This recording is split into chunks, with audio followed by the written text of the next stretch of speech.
Welcome to this program of short documentaries by the LA Times. Thank you very much for coming out to see them. Look at all these amazing filmmakers we have here tonight. My name is Michael Ordoña. I cover film and television for the Los Angeles Times. And you might be interested to know that all of the films you saw tonight qualify for Oscar consideration because they've had theatrical runs and or have won awards. So get them. And so here with us tonight, we have the maker of After Skid Row. Please welcome Lindsey Hagen. Hagen? The Norwegian is Hagen. Hagen, okay, very well. Lindsey Hagen. And from Ordoña, what they've been taught, is it close enough? We have Brit Hensel. From Nasir, we have Jackson Kroopf. And the subject of the documentary and co-director, Nasir Bailey. And from We Are Like Waves, we have Jordyn Romero. Before we get into it, before we get into specific questions, I wonder about just how personal these documentaries are for you guys.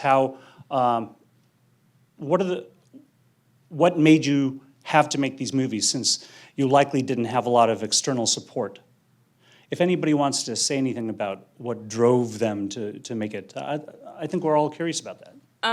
Around the time I connected with Granny through a journalist named Amelia Reyno, who was not only a journalist but organized a lot of the mutual aid and support that Granny received when she got her Section 8 housing, I was also organizing mutual aid for my father, who is facing not only a mental health crisis, but disability and navigating the public health system on my own, and seeing how Amelia was able to bring mutual aid to Granny and her experience. I think I started to see similarities in the process of looking for help and looking for answers in systems where there wasn't a strong support system, or you didn't really know where to turn. So when I met Amelia, the journalist behind After Skid Row, her empathy, her care for Granny, that resonated with me, and that was something that I could relate to on my own personal terms with my father.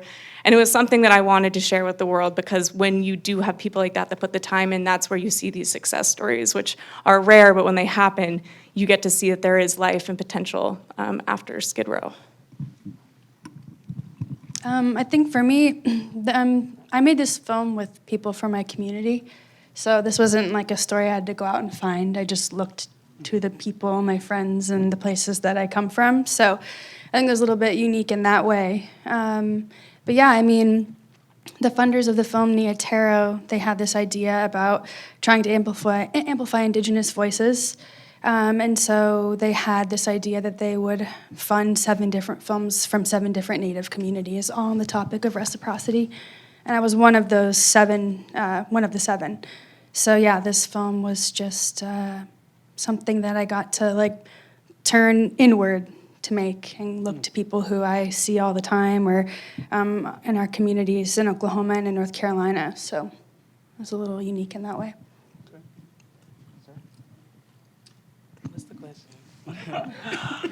So I made this film with my friend, and it took us 2 days it took us 1 day to shoot it.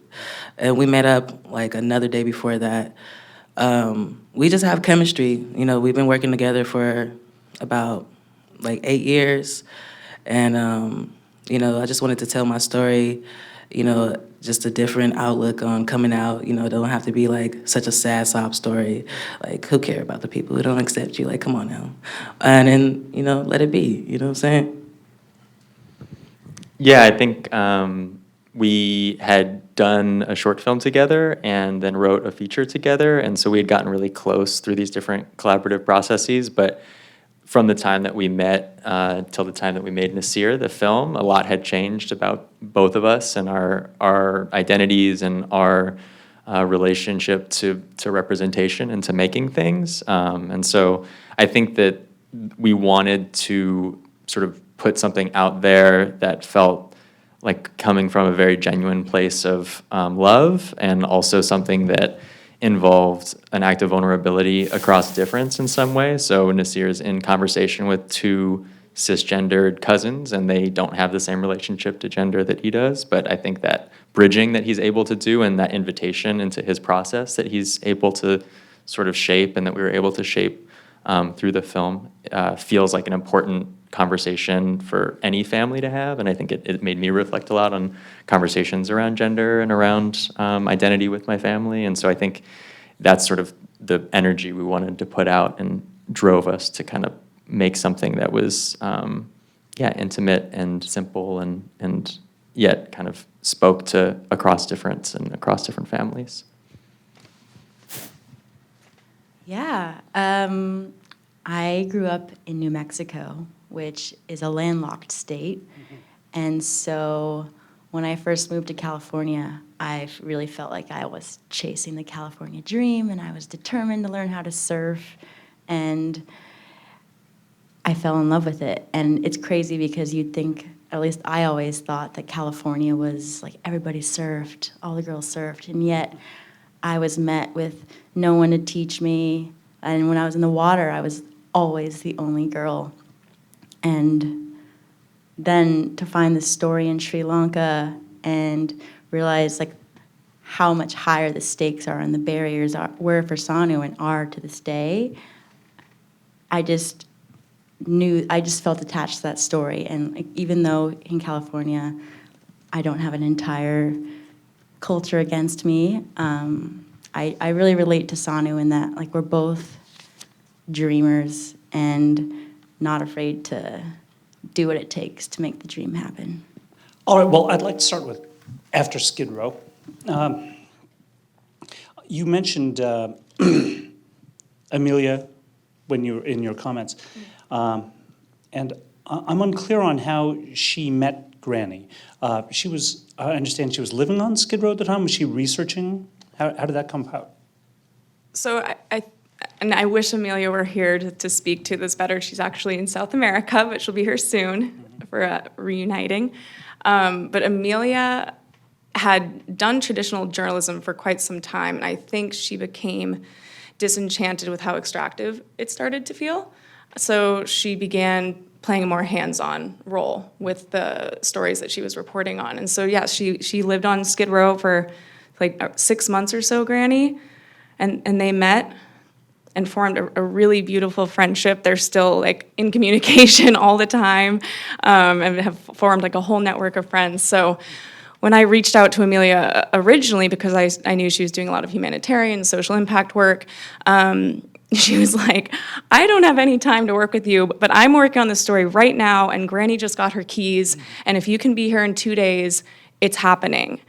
And what I loved about that opportunity was that it was the opportunity to celebrate this turning of a new leaf for Granny, and it was the way to show her coming out of this stereotype that was a circumstance of the condition that she was forced into.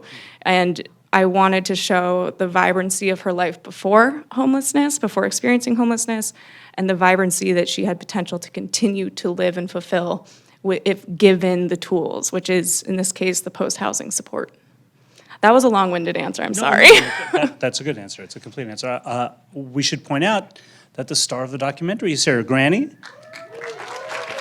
Yay! And I think we all want an update. We all want to know, Granny, how you're doing, how.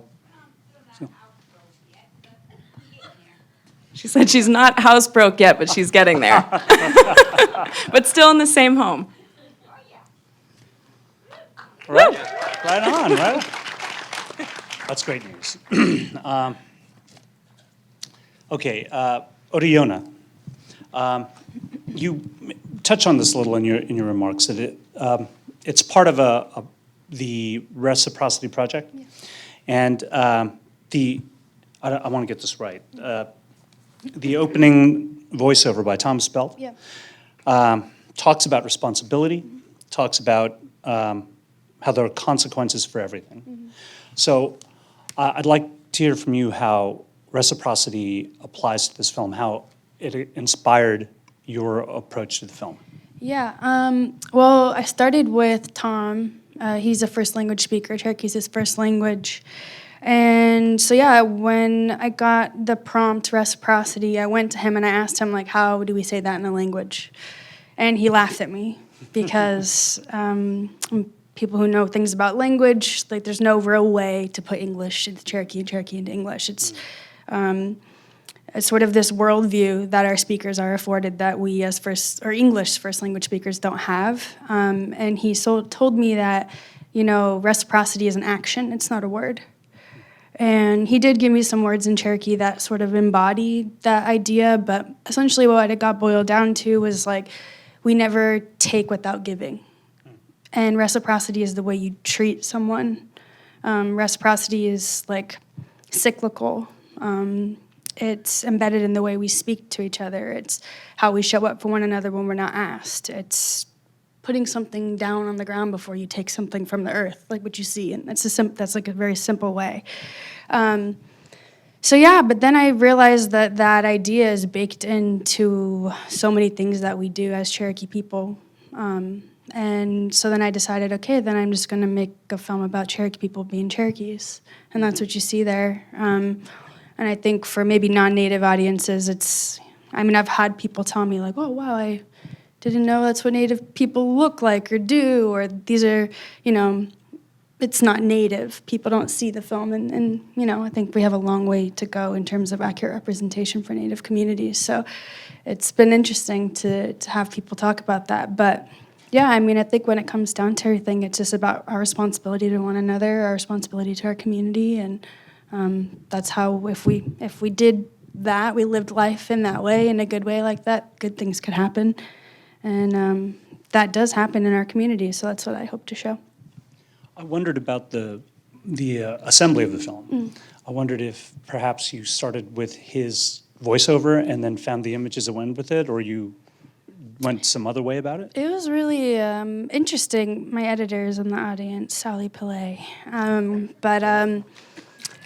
Yeah, it was really awesome to make this with him. We did it over Zoom in the pandemic. And he was in Finland and I was in Oklahoma, so it was pretty cool. But yeah, I had dreams before shooting the film, and I had some really obscure ideas, and it involved the masks that you see in the film, and those have a special place in our culture. And yeah, I knew that what Tom was saying, I knew what I was getting at, and I knew what visuals I needed to support it, but it did kind of feel like a little bit of a maze. And there was this moment where I had this panic because it felt really clear in my head, but to articulate that to somebody could sometimes be odd.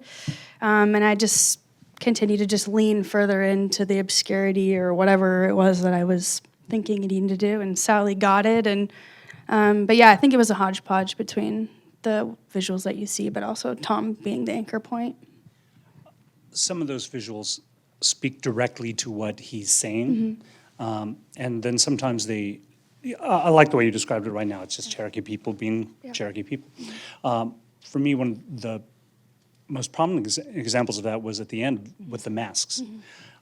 Probably because I am unaware of the cultural significance of those masks. Can you help me out a little bit with that? I always preface it like I'm not an authority on mask making. I've been taught things about mask making, but yeah, those are called booger masks. They have like a ceremonial and a secular place in our culture, and as time has gone on, it's become more secular. But yeah, essentially those masks started being carved around the time of first contact, and those things represented things outside of the Cherokee community, things that we should be afraid of. They symbolized like what a Cherokee shouldn't be doing. So people will wear those masks and they'll do those dances, and it's supposed to show young Cherokees in the community like, don't do that. So they could represent a sickness, somebody outside of the community. But also we have like stories about boogers, like scary. It's not like a booger in your nose, it's like booger. And a lot of our like old stories have these boogers up in the mountains, kind of roaming around. They're up to doing stuff. So you could see one like hidden in the corn in the film. And so they're always a part of our world as Cherokee people because we're a part of spiritual world as well. So they're not human, but they're not of this place. So, yeah. That makes me want to look that up. Thank you for that. Nasir, I'm glad you guys touched on this in your remarks. What really jumps out at me most about your approach is that the two conversations you showed us were positive. They were, I would imagine they were healing for you, because that's a very difficult conversation to have. And I think as viewers, I certainly am always kind of afraid when those conversations start like, is this going to go badly? So thank you for for doing that. It was, I think, very optimistic and very hopeful. So why that approach, and how did you know that those were going to go well? Yeah, I pretty much did know they were going to go well. I kind of wanted the foundation of my coming out to be supportive so that I didn't fall over and just, just come on now. So I had to go to everybody who I knew I had a support system with and then start to come out with, like, my soldiers behind me. Like, it would have been like coming out alone if I didn't come out to them first. So maybe, it's like a tactic I just showed people how to come out. No, let me stop. If you feel me, though, I wanted to, like, at least show, like, young trans men, though, like, if you don't have to just move away and alienate from people. My grandma gonna call me Mija for the rest of her life. And, I ain't gonna die for that. You know what I mean? It's gonna be okay. Yeah, I mean, in terms of the approach, we, our first step was, it was Nasir's 30th birthday, and we just were kind of hanging out to celebrate him. And he had recently told me that he had just, when we met initially, he used different pronouns and a different name, and he had made this decision that he was going to make these changes, and it felt like just an important moment to record something, to document something. And we have hours-long conversation. That's kind of like the foundation of our friendship. And so I didn't need to ask him anything. We just pressed record, and he spoke for like an hour straight. And then from that, we listened back and edited together about 15 minutes. And based on those 15 minutes, we sort of thought about what images might be able to accompany some of that voiceover, but then also wanting something to happen in real time, so that I think that sort of anxious, anticipatory feeling that you're talking about is something that we all share when we have something hard to say to someone that we really want acceptance from and that we want love from. And so I think that giving the space for those moments to happen in real time felt really important. Everything other than those phone conversations and the musical performance is shot in 16 millimeter, and we're using a medium that we had real limitations around. We can't just roll forever, whereas with those phone conversations, we shot those digitally because we wanted them to happen at any length that they needed to happen.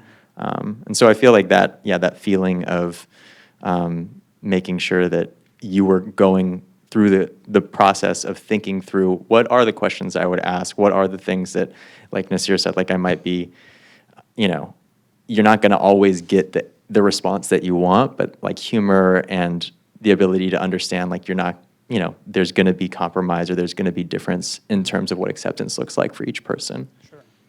Well, I was grateful for it because I think we're all acquainted with horror stories. So I was happy to see something that was different and that I think might be of use to people who want to come out. So thanks for that. It made me wonder, though, about your music, about how your music may be affected by your transitioning. Has it changed lyrically, musically? Are you exploring different sounds? So my voice has changed a lot. It's like every week I have like a new instrument to work with. So I just have all these bits and parts of songs, and I know I'm gonna like put parts together and stuff. As far as like my identity in the music, it really hasn't changed much. I still sing about the same stuff. And yeah, I think that I'm waiting for it to get to a point where it's like not changing anymore, so that I could like take vocal lessons and stuff and like strengthen it again, because it's totally different. It's hard to use.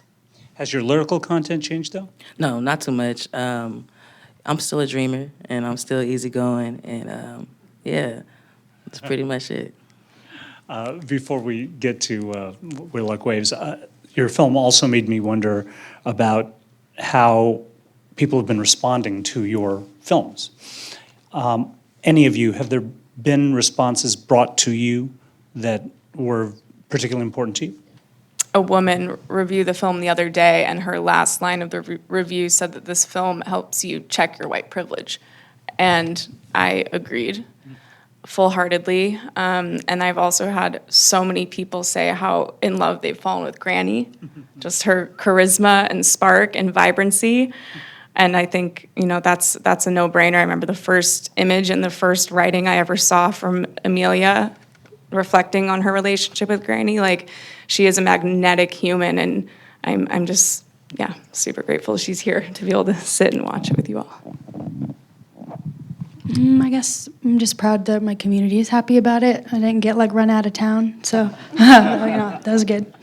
Let's talk about We're Like Waves. Now, I want to say that I was impressed with how cinematically accomplished the film is. The cinematography, the editing, it's beautiful. And I was interested to hear your remarks about your love of surfing. I understand that you had a different subject in mind, though, for this, a different protagonist. Is that right? And then you switched over? Essentially, how I found the story was a friend has a podcast, and the co-founders of the organization that Sanu learned how to surf, Sea Sisters, she was on the podcast, and I just DM'd them on Instagram asking if I could come to Sri Lanka, and if they had anyone in their program that stood out to them that would be a good character. And there really was only one character that could be in this story, and it was Sanu, because we were there for 6 weeks, and I mean, she was the only local girl we ever saw on the water. Oh. Only local girl I ever saw at the beach, and the only local girl outside of their organization that, took it to the next level and was going out on her own and with her brother. So, yeah, she was the easy pick. Well, you lucked out because her personality really pops. Her smile is radiant, so that there's a shot where is she talking about a boyfriend or something, and she's not smiling, and we really feel it. So, great subject. You've said that she really helped you craft the story. Can you give an example of that? Yeah, I think it was really important to us from the very beginning. I'm going to shout out Leia, my right-hand woman producer who's in the audience. It was her and I are the only two that came from the States. Neither of us are Sri Lankan. I may be Hispanic, but I couldn't look more white. It was really important for us to set the intention of letting Sanu tell her own story, and having Leia and I as the filmmakers really just be the tool for her to do it, and just allow her to do that. So I think, we spent 2 weeks just without a camera and got to know her and invited her in, what should we film? What do you want to talk about? And then throughout the whole process, every time we'd have a shoot and we'd be all together, kind of crafting what we want the script to look like. Sanu would be there at every meeting, and it was really cool to have her be a part of it, because I think she learned a lot from us, and I think her voice is really strong in this piece. All right, there's just one more thing I'd like to ask you all as a group. I'm very interested generally in how people's work affects them, how working on something changes you or teaches you something. And as I was saying earlier about short films and documentaries, they tend to be such passion projects that I hope that they reveal something to you about yourselves. Do you feel like your work on your films changed you or taught you something? Why don't we start with you, Jordyn? I refer to it as my child. So much love went into it. And I think it's crazy because we filmed right before the pandemic started, a couple of weeks before the world shut down. So we were very lucky for that. And I think one of the biggest moments was coming back. It's COVID. we weren't in a rush because it was a passion project. We had no deadline to meet, had no desire to release it virtually. And I think that just the time in the early in the pandemic when there was all these protests and just a lot of energy around like the Black Lives Matter movement, it just, going back to our intention, it just like really made me question my place as a filmmaker and as a storyteller and how to do it respectfully and responsibly, and like how to set an example for how films that take place in these third world countries should be made. They would tell me a lot that I was brave and like for being vulnerable, and I never even considered that. I do social media, so I go live and I act a fool every day, and it doesn't bother me, you know. So I guess I learned that, you know, it takes some type of bravery to do that. I learned that really young. My mom put me on a stage when I was like 4, and I was like terrified, but I remembered it, and I was like really embarrassed, and I was like, I'm never gonna like feel embarrassed again. I don't know if I'm never gonna mess up again. I'm gonna mess up a lot, but I'm not gonna feel embarrassed ever again. And that was like the biggest thing that I learned then, and I took with me to this film, and then learned that, you know, that learning experience, it mattered. Yeah, I definitely relate to what some of you said. Some of what you said, Jordyn, is I feel like the first time we made a short film, which was in 2015, I had a particular approach to making it, and we kind of worked from a script that I had written that was sort of based on some work that I had done in Oakland that was part of a youth center that we both worked at and spent time at. But after we finished that film, we had a lot of like heart-to-hearts about sort of the way that that film felt for Nasir and the way that it felt for me, and it was clear that we needed to change our approach. And I think as filmmakers, each film should be doing that in some way, is that you feel like you need to do justice to the next one by like taking the lessons that you've learned from the previous ones. And so in this film, and I think in general, I feel like how to create a place of co-authorship and sort of thinking about what it means to like auto-mythologize, and we tell stories all the time, and really digging into like sort of the fabric of those stories. And in Nasir, he tells the same story like in various ways 3 times, and it's each time you kind of learn different things about the contours of the story. But I think that the same kind of applies to filmmaking, is that it's like you're doing these reps, and hopefully you'll carry whatever you learned from making the previous one into the next one. And so I feel like Nasir is sort of, for me, it was like my 5th short film, and I feel like it's had such an impact just watching it with audiences reacting, hearing reactions to it, speaking with Nasir's family and parents about it. Like all of these layers of experience are going to come into the way that I make my next films, my features. And so I feel like, yeah, there wasn't a film that was easier to make, in the sense that it took months and sometimes years of fundraising for my other short films, and this we just like got a grant, shot it in a day, and that was it. And it's gotten the most love in the world. And so I think sometimes like keeping it simple and like just following relationships that really have a foundation and aren't just like I'm dipping in and gonna dip out, and really building that relationship over years, I feel like is a really important value for me as a filmmaker. Yeah, I got 2 things. My first one sort of piggybacks off of that. I think I really was thinking deeply about, documentary filmmaking, making a film from, about your community, bringing people with you from that community. Like I'm one person, I'm one Cherokee person. There's 9 other Cherokee people who worked on this film. And I'm a beneficiary of stories from my community. Like I'm not the one who made them up.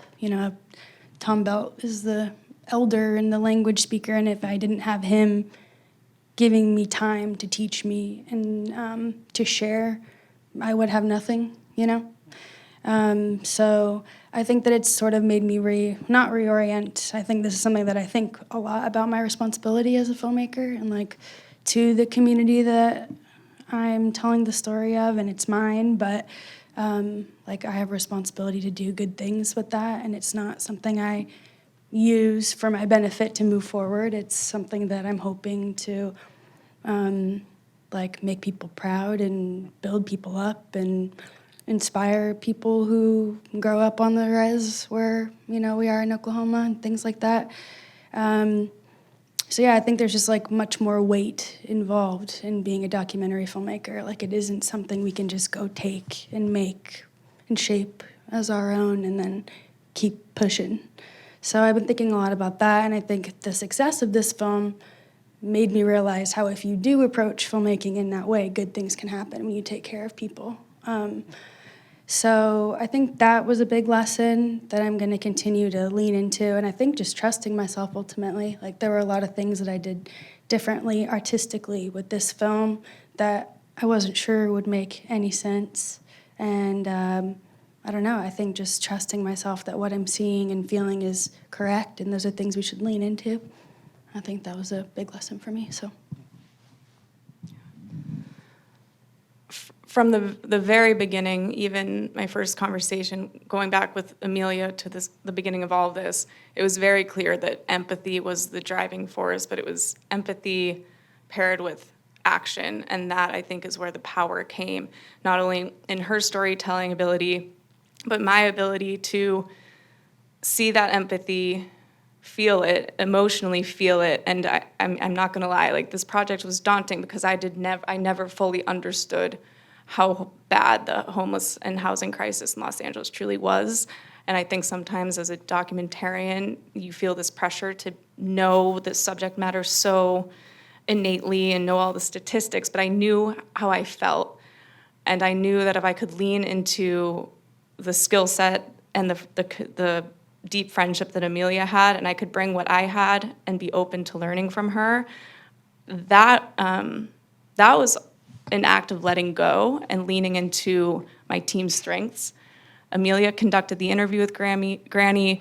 Amelia knew Granny intimately. There was no way that I was going to step into Granny's life here when she's getting the keys to her first home in 10 years and expect that we're going to be best buddies in 24 hours. And I didn't want to get in her way. So as a new director, I wanted to toe this line of empathy, action, harnessing that power as a team, and doing it in a way that was best going to serve the forward progress of Granny without getting in her way. And I've gone over that thought process over and over and over ever since we've made the film. I don't know if that will ever end. All right. I want to thank you all for sharing your films and for your answers, which I thought were awfully insightful. And thank you all for coming and supporting the program. If any of you happen to be Academy members, these do qualify for Oscar consideration. Thank you very much for coming out tonight.